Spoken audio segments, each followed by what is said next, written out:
దాదాపు జరిగి 10 రోజులు అవుతుంది. బహుశా నేను తెల్లవారే విలేకరుల మిత్రులు అడిగినప్పుడు నేను కూడా చెప్పినట్టున్నాను కొన్ని విషయాలు.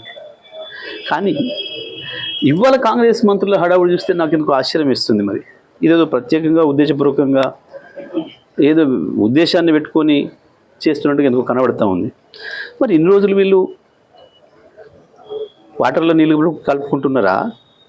సినిమా ఆటోగ్రఫీ మంత్రి కావచ్చు, ఇంకో మంత్రి, లేదా కమిషన్లు పంచుకునే పనిలో ఉన్నారా? ఒక రాష్ట్రానికి సంబంధించి ఒక అవతల వ్యక్తి వ్యాఖ్యలు చేసి, అవతల బాధ్యుడు వ్యాఖ్యలు చేసి 10 రోజులు అవుతుంటే వాటర్ నీళ్ళు కలుపుకుంటూ ఆయన మత్తులు ఉన్నారా? కమిషన్ల పైసలు లెక్క పెట్టుకోవడానికి సమయం సరిపోలేదా? ఎందుకు 10 రోజుల తర్వాత స్పందించి ఈ రకంగా మాట్లాడుతున్నారు? చాలా ఆశ్చర్యంగానే ఉంది ఇది. లేదా ఇద్దరు అనుకొని మ్యాచ్ ఫిక్సింగ్ చేసుకొని ఏమైనా మాట్లాడుతున్నారా? 10 రోజులు పడుతుందా ఒక విషయం మీద స్పందించడానికి? అంటే వీళ్ళు స్పృహలో లేనట్టే లెక్క కదా.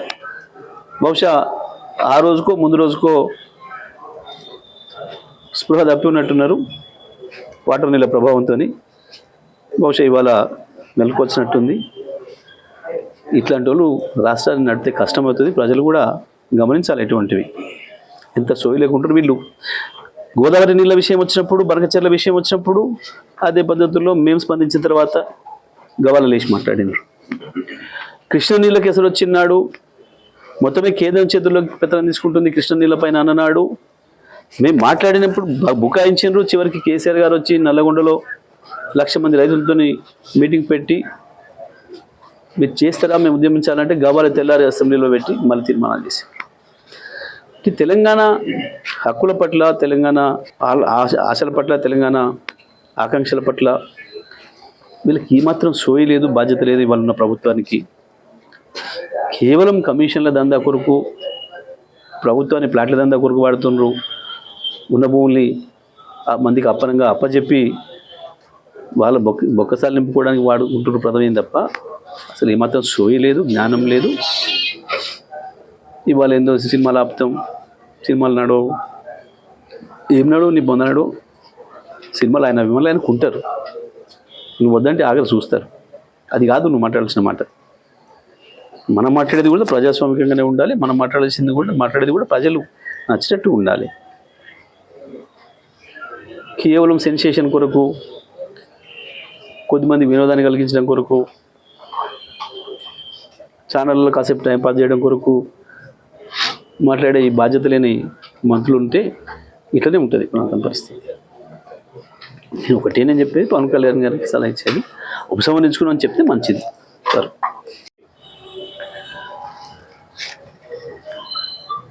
పవన్ కళ్యాణ్ తెలంగాణ పైన చేసిన వ్యాఖ్యలకు సంబంధించి మళ్ళీ ఎందుకో వార్తలు వస్తూ ఉన్నాయి. చాలామంది స్పందిస్తున్నారు. ఆయన సరే పొరపాటుగా అన్నారా, ఎందుకో యథాలాపంగా అన్నారా, ఎందుకు అన్నారో మరి అది ఏమైనా అయి ఉండొచ్చు. కానీ ఒకసారి ఒక ప్రాంతం యొక్క మనోభావాల్ని కించపరిచే విధంగా, దెబ్బతీసే విధంగా మాట్లాడినప్పుడు అది తన దృష్టి రాగానే వెంటనే ఉపసంహరించుకోవాలి ఎవరైనా సరే ఆ వ్యాఖ్యల్ని. అట్లాంటి జరగకుండా ఉండాల్సిండే. నేను అట్లా అనలేదు, ఏదో వేరే రకంగా పోయింది అది అని చెప్పుకుంటారు. సహజమైన విషయం ఇదంతా కూడా. అట్లీస్ట్ ఆయన దాని నుంచి వెనక్కి తీసుకున్నాడు అనే భావన ప్రజలకు ఇవ్వడం అవసరము. ఎందుకు మరి ఆయన దాంట్లో కూడా వెనుకబడుతున్నాడు పవన్ కళ్యాణ్ గారు. ఇప్పటికైనా నేను ఉపసంహరించుకున్నాను ఒక మాట చెప్తే సరిపోతుంది. ఎందుకంటే పాపం వారాంతం సెలవులకి ఇక్కడికి రావాలి, నేను హైదరాబాద్లో ఉండాలి. అది తెలుసు ఆయనకి. నాకు తెలిసి ఆంధ్రప్రదేశ్లో కంటే కూడా ఎక్కువ ఆస్తులు హైదరాబాద్లో ఉన్నాయి, తెలంగాణలోనే ఉన్నాయి. ఉండొచ్చు, తప్పేం లేదు. మస్తు అందరికి ఉంది, అక్కడి నుంచి చాలామందికి ఉన్నాయి, ప్రపంచంలో ఉన్న వాళ్ళకి చాలామందికి ఉన్నాయి, భారతదేశంలో చాలామందికి కూడా ఉన్నాయి. ఉండొచ్చు, ఎవరికి ఎక్కడైనా ఉండొచ్చు, ఉంటారు, ఉండే హక్కు ఉంది. వాళ్ళకి ప్రొటెక్షన్ కూడా ఉంటుంది, తప్పకుండా వాళ్ళకి రక్షణ కూడా ఉంటుంది, అందులో డౌట్ లేదు. ఎక్కువ ఇక్కడనే ఉంటున్నారు కాబట్టి ఈ ప్రాంతాన్ని కూడా ప్రేమించాలి ఆయన. ఇప్పుడు మేమే తెలంగాణ ఉద్యమం చేసిన వాళ్ళమే, మేము ఎప్పుడు కూడా విద్వేషాలు రెచ్చగొట్టే పద్ధతిలో మాట్లాడలేదు. కేసీఆర్ కూడా ఎప్పుడు అట్లా మాట్లాడలేదు, మేము కూడా ఎప్పుడు మాట్లాడలేదు.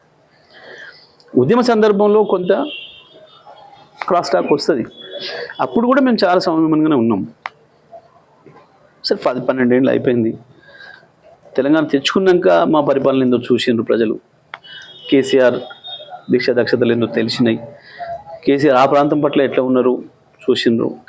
ఒక సందర్భంలో ఆంధ్రప్రదేశ్ ప్రజలు ఆడ రెండు ప్రభుత్వాలు, ఈ ప్రభుత్వం ఉన్నప్పుడు అవతల వాళ్ళు కావచ్చు, అవతల ప్రభుత్వం ఉన్నప్పుడు ఇవతల వాళ్ళు కావచ్చు, ఇద్దరు కూడా హైదరాబాదే సేఫ్, మాకు హైదరాబాద్లోనే రక్షణ ఉంది, కేసీఆర్ నీడలోనే రక్షణ ఉంది, తెలంగాణ నీడలోనే రక్షణ ఉంది అని చెప్పి భావించారు. చూసినాం మనం. చాలామంది మాట్లాడారు మాకు అక్కడికంటే ఇక్కడే బాగుంది అని మాట్లాడారు. గంత జాగ్రత్తగా కడుపులు పెట్టి దాచుకుంది తెలంగాణ అందరినీ కూడా. ఎప్పుడు కూడా ఇతరుల మంచిని కోరింది. మేము అన్నాడు అడిగినప్పుడు కూడా వేరైతే ఇద్దరం బాగుపడతాం పాటల్లోనే ఉంది, మా సాహిత్యంలోనే ఉంది. కేసీఆర్ గారు పదే పదే చెప్పారు, అన్నదమ్ములాగా విడిపోదాం, ఇద్దరం బాగుపడదాం, కలిసి బతుకుదామని చెప్పినాం మనం. సరే